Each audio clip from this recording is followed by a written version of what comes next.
Netcasts you love. From people you trust. This is Twit. Bandwidth for Know-How is brought to you by CacheFly at CacheFly.com.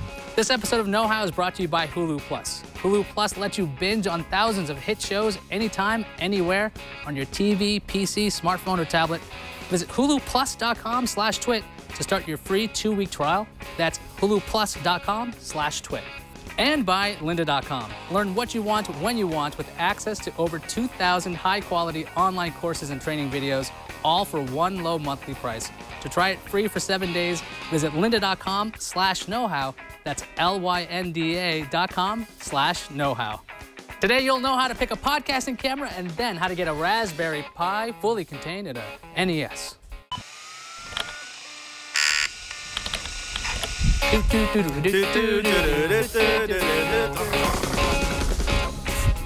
Oh, if you're watching the drop cams, oh, it's actually wide this time.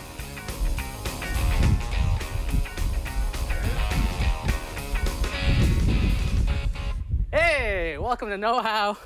This is Twit's how-to program. I'm Ayaz Akhtar. I'm Father Robert Balasair. And today, I'm winded because doing a lap. If you're watching this thing live, you see the wide shot. I'm running around like an idiot, which is why Padre's got the first project we're looking at as I catch my breath. You're going to look at podcasting cameras from like low budget to super high budget. And then we're going to go into our Nintendo thing second. Absolutely. So, Ayaz, a while back, we looked at microphones for your podcasting studio. So we want to continue that to look at the cameras that maybe you might get for your first podcast setup. Now, there are a couple of steps here that you really should look at. The first is to consider what's the format of your show and how much do you have to spend. I mean, let's be honest here. You don't want to be dreaming about that $10,000 camera if you know in your heart of hearts you've only got $500 to spend. So let's look through what we've got here on the table. This is a really nice, well, cornucopia of cameras in different price ranges with different capabilities. Of course, we've got these. These are the USB cameras. You'd be using this if you want to do like live streaming. Let's say you want to do a gaming show and you want to be able to show yourself while you're playing. These are sub 100. You go up from that and you get this. This is a GoPro. These have become very popular because they provide relatively high quality at a price under $300. That's not bad. Now, when we move from this, we start looking at sub $1,000 cameras, and that's when I would look at a model like this. This one has been with me for a while. This is a Canon M400. Now, there's a couple of special features on this that we're going to take a look at later that will kind of make you decide exactly what kind of camera you want in the sub $1,000 range. But as you move up from 1,000, you get to the big ones. These are the two cameras that I have with me most often. This is a Panasonic AG-HMC40. This is pretty much a prosumer camera. It gives you a lot of the high-end features, but at about $1,600, which is not bad at all, considering exactly what you get in it. And then the big daddy. This is what I use whenever I go to a con. This is a Panasonic AG-HMC150. This is the actual unit that I use whenever I cover Maker or CES. The nice thing about this is that it's full-featured. It is really, really high quality. So, I mean, it competes with the best of them, with the $6,000, $7,000, $8,000 cameras. And it uses a format that's friendlier to PCs. So this is what we're looking at. All right, so we've got a bunch of different options here. Like you're talking about, you got to think about your production ahead of time. If you're going to be doing a lot of live streaming, it makes very little sense to have a camera this size that you're trying to run through a bunch of adapters into your PC and then streaming. If you're going to be doing a lot of work, I always suggest getting the cheapest camera you can, do the content. If you're going to do it week in, week out, then you can decide to upgrade over time, because if you invest in this thing and you do 6 episodes of your program, you got a great camera for home movies, but maybe not the best idea. Exactly, and I think that's a problem that I see with a lot of beginning podcasters, and that is they think, oh, I'm going to shoot a movie. You're not shooting a movie, you're shooting a podcast. So again, think about what you're going to do. If you're not really doing any post-production, go ahead and get yourself one of these $100 cameras. These actually work really, really well, and you're not going to break the bank. And then, as your podcast evolves, as you start getting sponsors, maybe you get a little bit of money in the bank, go ahead and splurge on a more expensive one. One of the things you should know about really low-cost cameras, they work well with lots and lots and lots of light. Any camera that looks like this tiny, cheap $50 camera always looks way better when you have lots of light. think about that if you're thinking about your budget, where you want to put the money. Because if you got a good camera, it can make up for low light. But if you have a lousy camera, you better have lights on you because it's going to be terrible. And that's exactly what we're going to talk about next, which is know your sensor. That first part was know your format and know your budget. This is know the sensor. If you are shooting in a low light environment, the problem with some of those cheaper cameras, as Ayaz said, is that they're using CMOS technology, which is great. It's gotten a lot better than it was back in the day, but it's not as sensitive to low light conditions. There's a bunch of software tricks that they do to make it look better, but you add noise, you add a little bit of grain, and the color is always off. And so the cheaper cameras are almost always CMOS. Now, Yeah, again, so when you see those videos and you see those little things dancing on people's faces, it's because the camera's trying to correct for all the lighting inconsistencies.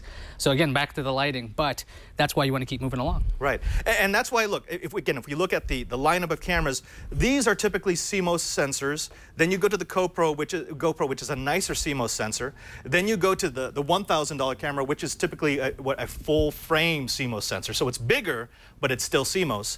You go to this camera, which is what's called a 3MOS camera. There's 3 CMOS sensors in there, one for red, one for blue, one for green. So it kind of makes up. So it's competing against the 3CCD, which we'll talk about in a second. Right, which is this big boy. This is 3 CCDs. This is, really what you want if you're shooting in low light, because CCD, the charge coupled device, is the most sensitive to low light. That means that this camera can pretty much go from the brightest shot ever to the darkest shot, down to like 0.01 lux. That's basically candlelight, and still get you a usable shot. And these CCDs are larger than CMOS. That's why you'll see them on cameras like this, and that's why you'll see CMOS or how do you say it? CMOS. You say CMOS. I say CMOS. I think you said CMOS. Whatever. Yeah, CMOS. It's the same stuff, but the thing is that they're really small and compact, and that's why they fit in these small form factors. Have you seen small 3 CCD? I have. We actually use a couple of small CCD cameras here.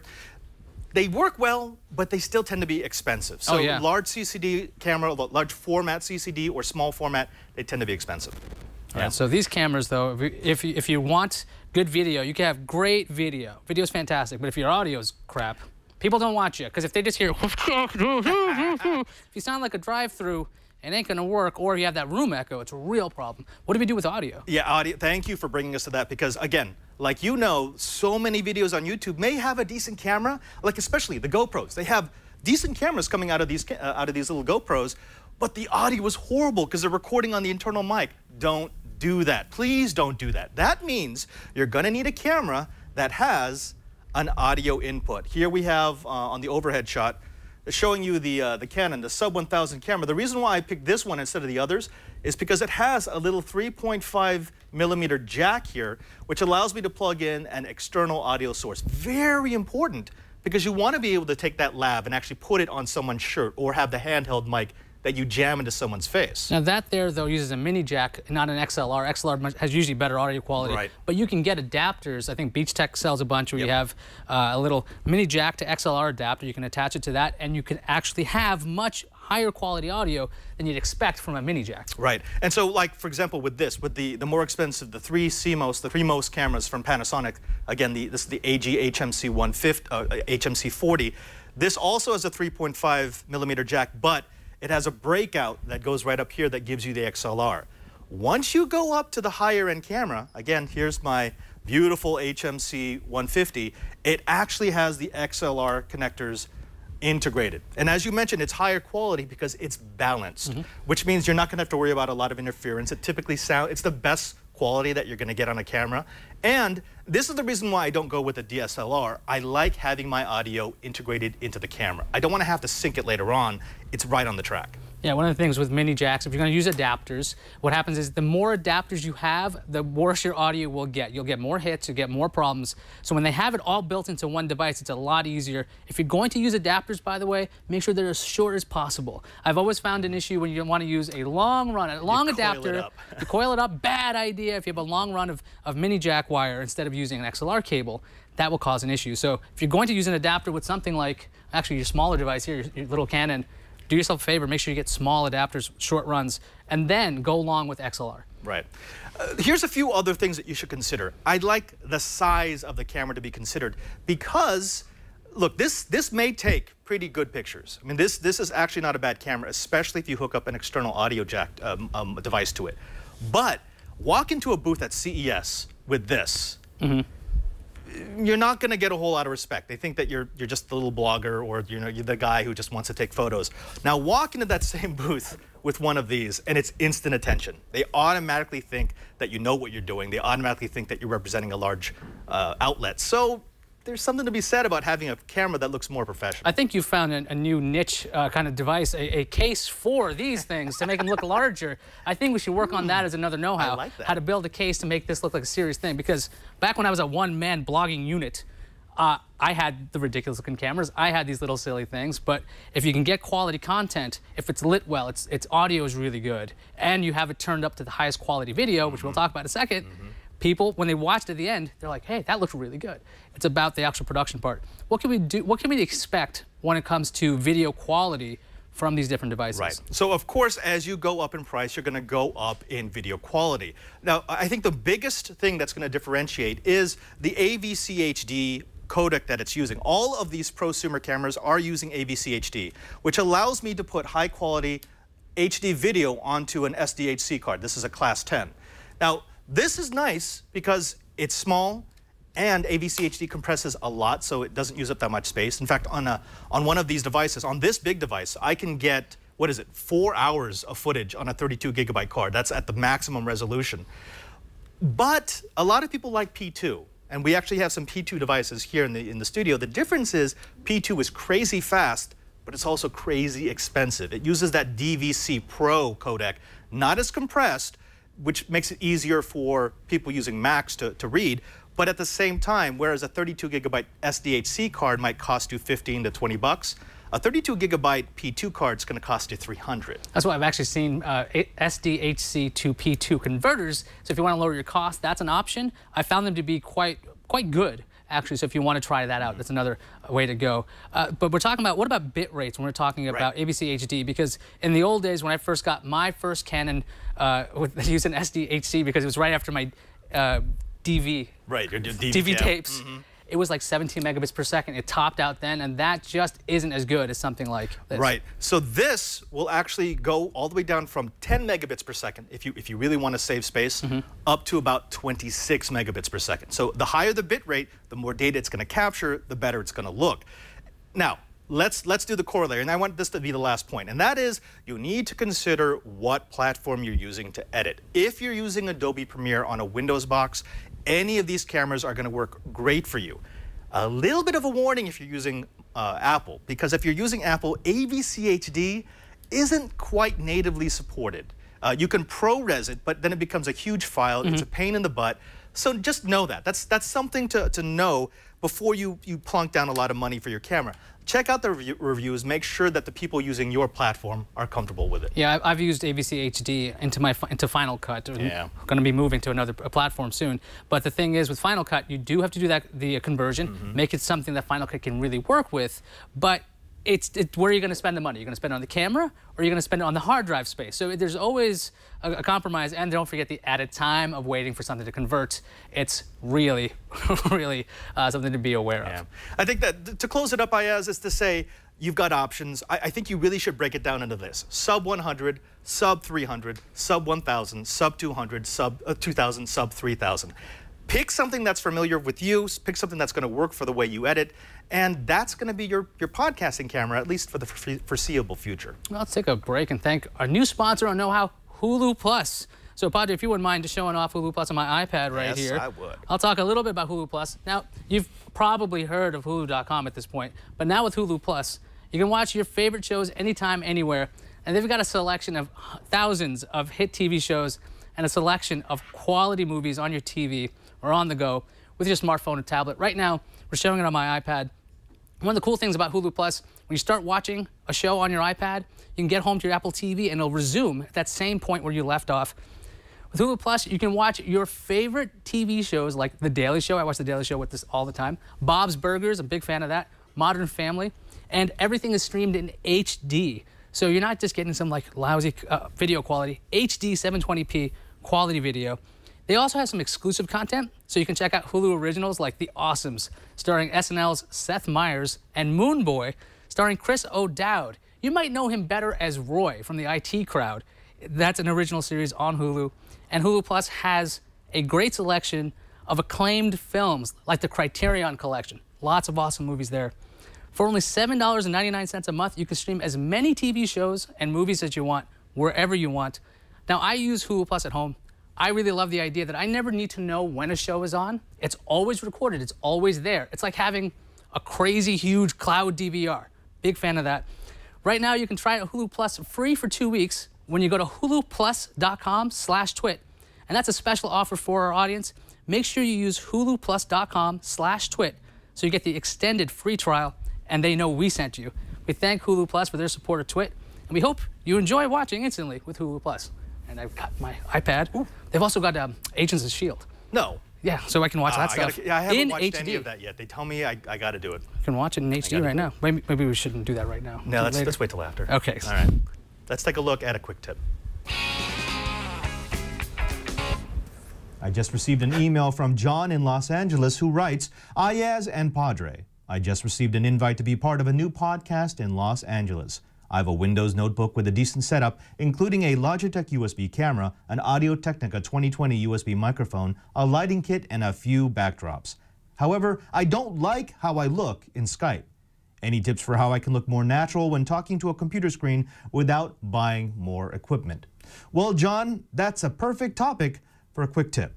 Now, if you've bought all that gear, and by the way, congratulations on being part of this new podcast, it means you've probably done all of the typical setups, but let me run through them. The first thing is you need to turn off all the automatic settings in the Logitech control panel. Now, I know Logitech does a really good job, but there is something jarring about having the focal length shift or the white balance change during a stream. So what you want to do is jump into the control panel once you have everything the way you want it during the broadcast. And I'm assuming that your lighting is not going to change. You're not lighting off the sun.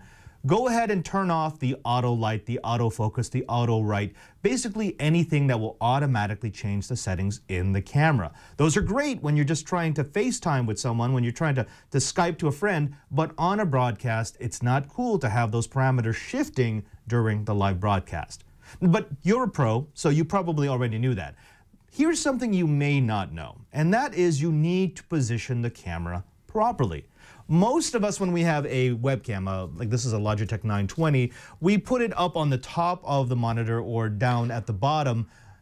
Neither of those is acceptable. Up top, you look scared because it's always looking down at you. You're never quite looking at the screen. And then down below, you look up people's noses, and again, not a good look. Now, there are a couple of options. The best one would be to build a prompter. And actually, Ayaz showed us how to do that in Know How episode 29. But you said that you didn't want to buy anything else. You didn't want to make a whole lot of gear. You probably want to get this up and running. And so what I would suggest is a stick. That's right, a stick. Now, I have this. This is an I/O mouse that I had from a review a while back. It's just something I had around the office, but I could be using anything. You basically put your camera right on top of it, you mount it however you can, you put that in front of the screen that you're going to be doing your broadcast from, and then you position the camera so that you're looking straight into the lens when you're actually watching the Skype return feed. It's a fantastically simple solution that has great benefits. Really, you may wonder if that's going to block the screen, and yes, it will take up some of the screen real estate, but it's actually not that bad, since what you want to do is to change that psychological need to look away from the camera all the time when you're trying to find the Skype feed. If it's right behind the camera, you'll always be focused on the lens, which means you're going to look more natural. I'm Father Robert Ballasar. I hope that helps, and this has been your quick tip. You know, we've had a lot of Skype guests on Tech News Today and a bunch of folks and other shows where sometimes they have a laptop and the laptop's right here. And it's one of the most unflattering angles you could get on somebody. If you always have a camera higher than you, it gives you a nice look. But when you're talking about Skype, you want to see somebody there. You have this natural tendency to look at the screen instead of the camera. Right, and it's disconcerting because well, what are you looking at? I mean, I'm over here, and you always forget. Yeah, look straight into the lens if you're doing a Skype interview. Yeah, Skype's fun like that. But yeah, I've actually seen this little two-way mirror that kind of sits on top of there that adds to. It adds to your setup, but well, your prompter project back in episode 29, that was perfect. I mean, if you just build that, that would be great because then there's nothing in the way, and you get a nice little screen. Yeah, you can see the person in reverse, but still, it's something better than that. And now, this Raspberry Pi project that Brian and I and Padre, in fact, this has been a team effort putting this whole thing together. We ran part 1 a couple of weeks ago. We'll have a link to that on twit.tv/KH. We've actually managed to cram all kinds of things in there. Okay. Wait. How did we actually do that? Should we show them how we did that, Brian? Let's go do that. So, Brian's brilliant plan is to somehow put a Raspberry Pi in this actual case. And we want to have the ports on the back. Now, obviously, there are some issues. We're looking at a networking jack here. This doesn't exactly line up with anything. So instead of trying to reuse these holes, which we really can't, we're going to have to make this larger. As this is an old piece of technology, this is a 1985 Nintendo piece, we didn't want to break it off the bat because, I'll be honest, I haven't worked with plastic very much when it comes to cutting things. I'm usually using wood. So if we look down and around, you will see a plethora of ideas or things that we're using to come up with a substitute and tests. All right, so this is a piece of plastic from a discarded hard drive, an enclosure. And I'm finding they seem to be pretty good. As you can see, all my cuts look like garbage. And we want a nice finished look to this. So we're trying to figure out how we can do this. Here's the first cut I did. You can see, wow, that would look really lovely on the back, right? I mean, it's Brian's house, so he's gonna be seeing it all the time when he's looking behind his Nintendo. But we don't want it to look like this. We got a little bit better around here and over here. And what I figured was, why not try to use metal instead? You can see this hole here. You can see it's squared off because first what I did was I drilled a hole using a drill. Exciting. Next, I use this tool. What this device does, we'll find the official name soon. He calls it the nibbler. I don't know what it really is, but you can see this piece up here. When it clamps down, it actually makes a square hole. So if I go into this piece of metal and I place it towards myself and I cut, it continues to be square. So I should be able to notch out a nice looking hole if I wanted to do that. So the idea is to come up with a plate that will house this Cat 5 cable receptacle, otherwise known as an Ethernet jack. Smart guy. So something like this. You can see if I keep cutting away, I might actually have something. And also has to house our HDMI. So this is obviously not going to fit because we're trying to figure this out. What we'll do in theory is we will cut out the back of this and reuse this spot. The plate will sit behind it, kind of like that. So you'd have a plate there. Actually, wouldn't be that far back, but you get the idea. That way we can do all of our modifications on the plate and then attach the plate to the Nintendo. It looks like somebody just chomped it. So that's the problem. This is ugly. I don't know if I want, even though this is the back of your system, Brian's behind the camera if you guys don't realize that. I don't think I want this sitting back there. I think we're gonna have to try a different approach. Okay, look, we really want this to be pretty, and that metal thing, I think if we spent hours and hours and hours, it might look really good. Then I realized something popped out in my head. I'm like, wait a second. What if there was a thing I could just pop in here? And I'm like, it's called a keystone. Like down here. Now, if you look under this desk, you'll see a wall plate with, these have Ethernet keystones. Well, they are HDMI keystones and a Ethernet one.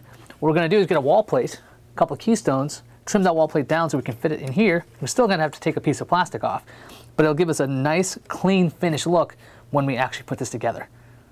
All right, so earlier today I took a wall plate and I obviously cut off parts of it to make this small enough to fit into this space. Now, what I found was the width of this, at least the ports, kind of line up almost exactly the same as this piece on the Nintendo. So what we're gonna do is cut out a piece across this way, trying to use this opening as well. We want to make sure there's room around the HDMI cable for the actual cable.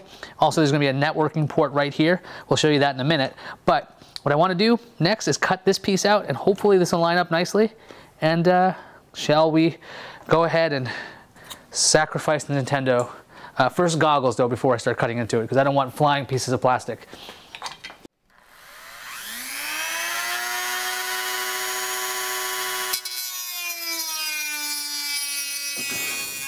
This part rubbed against it. I'm sorry, Brian.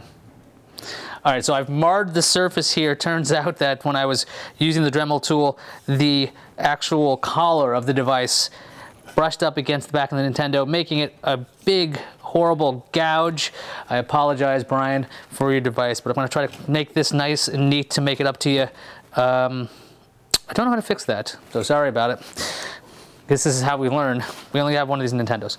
We've already mounted our USB ports here. Probably wanted to do that at the end if we were going to do this over again, but we were building it pretty much in place.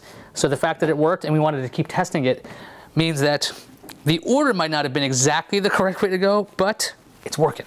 So for the USBs to fit into the case, we had to cut one of the pillars. Next, Ayaz was able to cut out a piece of wood with a little slat that we could use to hold it in place. We were able to hot glue the wood to the case of the NES, which gave the USBs the extra strength that they would need for if you were going to be plugging in and unplugging USB controllers to it. And we also got lucky with the USB hub that we ordered for the project, where when I took it out of the case, it had mounting holes that were perfectly aligned with the NES case holsters. The next thing we wanted to do was find a mounting place for the Raspberry Pi. I found some mounting holsters for the Raspberry Pi on Adafruit.com, and we were able to measure out 3 holes along the base of the NES. It took us a little while to get the Raspberry Pi into the holsters, but once it was in there, it was very secure. So while Ayaz was busy trying to figure out how to mount the plate to the back of the Raspberry Pi, me and Padre started working on the power switch for the NES. There's a website called Raspberry Circuits, and you find a shutdown switch for the Raspberry Pi. Now what you can do is solder the existing NES power switch to the Raspberry circuit, and what that allows you to do is send a script to the Raspberry Pi, which will shut it down safely rather than just a hard shutdown, which isn't good for the Pi. Once we had completed soldering the power and reset switch to the Raspberry circuit, the next step was to figure out how to get the LED, the existing LED, to work with the Raspberry Pi. So we had soldered a couple of wires to the actual LED on the board. We had to cut the connecting circuit to the reset switch. The reason I cut on the board here was so that the signal wouldn't be sent to the reset switch, also shorting out the Pi.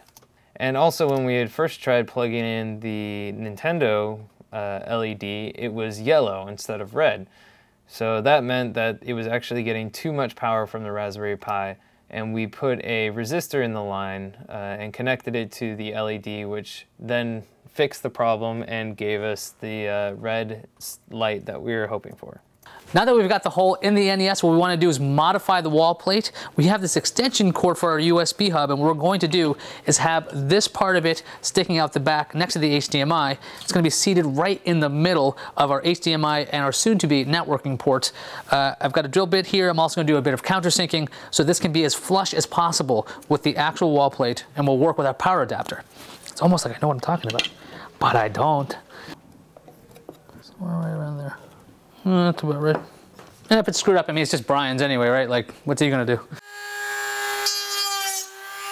Always, always wear your goggles. Because we've got plastic flying everywhere. All right, so we've punched down our keystone for networking. On the other end is an Ethernet cable, so we can attach that to the Raspberry Pi. I have a pretty long cable. That's because, from what I've read, and I'm sure you know-it-alls will know whether this is true or not, there's supposed to be a minimum length when it comes to Ethernet. It's supposed to be about 1 meter. Now, this is obviously ridiculously long. It should cover the meter and should prevent crosstalk. That's why you want a long run here. We're just gonna pop in our keystone and our jack here, and let's go. What's next? Let's line up some things.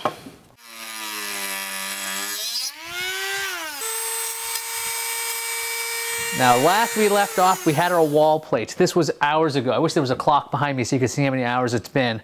So here you can see the wall plate, and we've got our power cable really glued in there nicely, and we've got our HDMI keystone right there.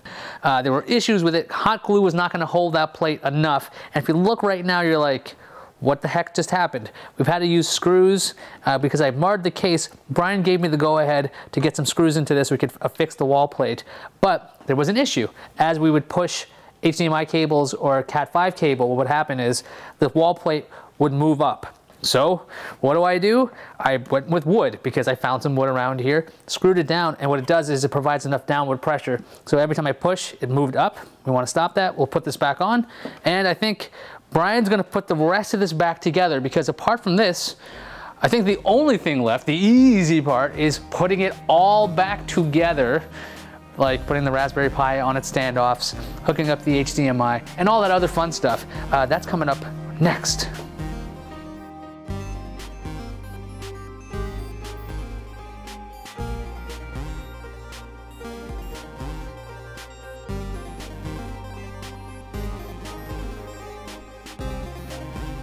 So now I've got all the components back together, boot up the Raspberry Pi, and we've got ourselves an NES case MAME system with the Raspberry Pi inside of it. I wouldn't say it's as easy as Pi to make, but it was definitely a fun project. And if you've been looking for something cool to do with your Raspberry Pi, I highly suggest giving this project a shot.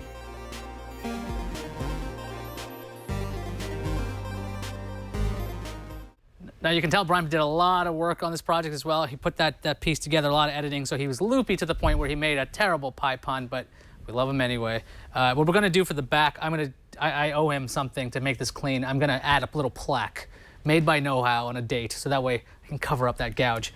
Right here, we've got the full-on device. Padre's playing a game. It's working great. Yeah. There's a lot of things going on here. If you're wondering, hey, again, what about the parts you used? What kind of USB hub is that? What about the reset switch? All these things will be available at twit.tv/KH.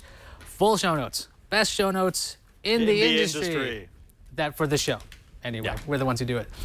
We should take a quick break and thank our friends at lynda.com. You guys know lynda.com at this point. They're an online learning service, and they tell you or they teach you how to get these creative software and business skills to achieve your personal or your business goals. So if whatever you want to do, they've got a course for you. With a lynda.com subscription, members receive unlimited access to a vast library of high-quality, current, and engaging video tutorials across a wide variety of subjects.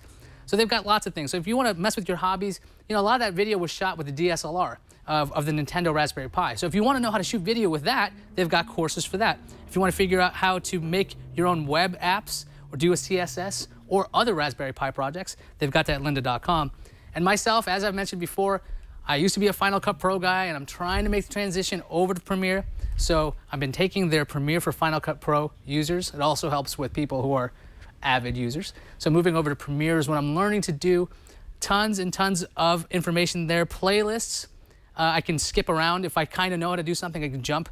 I can bookmark things. They've got transcripts. So if I wanted to search for something, I can find that. There are new courses added all the time. This week, they've added OS X Mavericks, new features, financial literacy. So, you know, the stuff they never teach you in school, they've got that covered for you. Music, studio setup and acoustics, and the Creative Spark with Michael Langen. Now, the instructors in these, by the way, are working professionals at the top of their fields and expert teachers. The video production is excellent. They're using state-of-the-art studios. You're not going to have that YouTube feel like we talked about earlier, Padre, with audio that sounds like this. You don't get that at lynda.com. They've got fantastic stuff there. Courses for all experience levels that cover a wide range of technical skills, creative techniques, business strategies, and more. And like I mentioned before, you can watch on your computer, tablet, or mobile device. You can switch and pick up on the chapters from where you left off. You learn at your own pace, on your own schedule. It's only $25 a month for access to Lynda's entire course library, or for $37.50 a month, you can subscribe to the premium plan, which includes exercise files that let you follow along with the instructor's project using the same assets they're using. And you can try lynda.com right now with a free 7-day trial. Visit lynda.com/knowhow to access the entire library. That's over 2,000 courses free for 7 days. That's lynda.com/knowhow.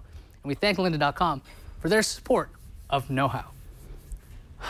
That's a lot. A lot of stuff. That is a lot of stuff. Where could people find our stuff again? Well, you know, the first thing they're going to want to do is they're going to want to go to our show page, which is at twit.tv/KH. There you will find, I'm going to say it as what are you going to say? The best show notes in the industry. Best show notes for Know-How. I totally agree with you. We do a lot of work for this. So a lot of like we mentioned before, the projects, there's a huge library available there. You can download episodes, subscribe, get them whenever you want. If you want, and this happened a lot on Google+, we have a Google+ community. You can get sometimes sneak peeks at what we're doing. gplus.to/TwitKH is our Google+ community. Almost 5,000 people. It's like 4,971 or something. I might be making that up. Yeah. But there's a lot of you guys in there, and they constantly, there's this great interactive conversation going on in public. Padre's always in there commenting. Last night, I was in there plus wanting things. Got some great show ideas here. Lots of folks interacting. And I think last week we showed a little bit of a sneak peek of our Nintendo Raspberry Pi. So there's always fun stuff you might find there. It's like the bonus Easter egg type stuff. Oh, yeah. Jump on in. You know, you can also find us out in the interwebs at our email address which is knowhow@twit.tv. And if you're on the tweeters, they call it tweeters, I think right? they call it Twitter. Yeah, it's all the cool Twitter, kids. I think, is in their speakers. Oh, well, you know, I don't know any of that stuff. The Twitter, there it is. The Twitters, right. You can find him at Ayaz, me at PadreSJ, but you can write to us at #TwitKH. Yeah, we got a safe search. We're always taking a look at those things. Guys always have some fantastic show ideas available there. You mentioned our email address, but did you guys know there's a awesome survey you can fill out? Let us know at twit.tv/survey. You can let us know what you think about the programming we've had over the course of the year. We don't ask you guys to do this much, but it only takes a few minutes. Give it a look. And what are we doing next week? Well, let's see. Next week, I believe we're doing fun with thermocouples. I'm going to show you how to make energy out of nothing.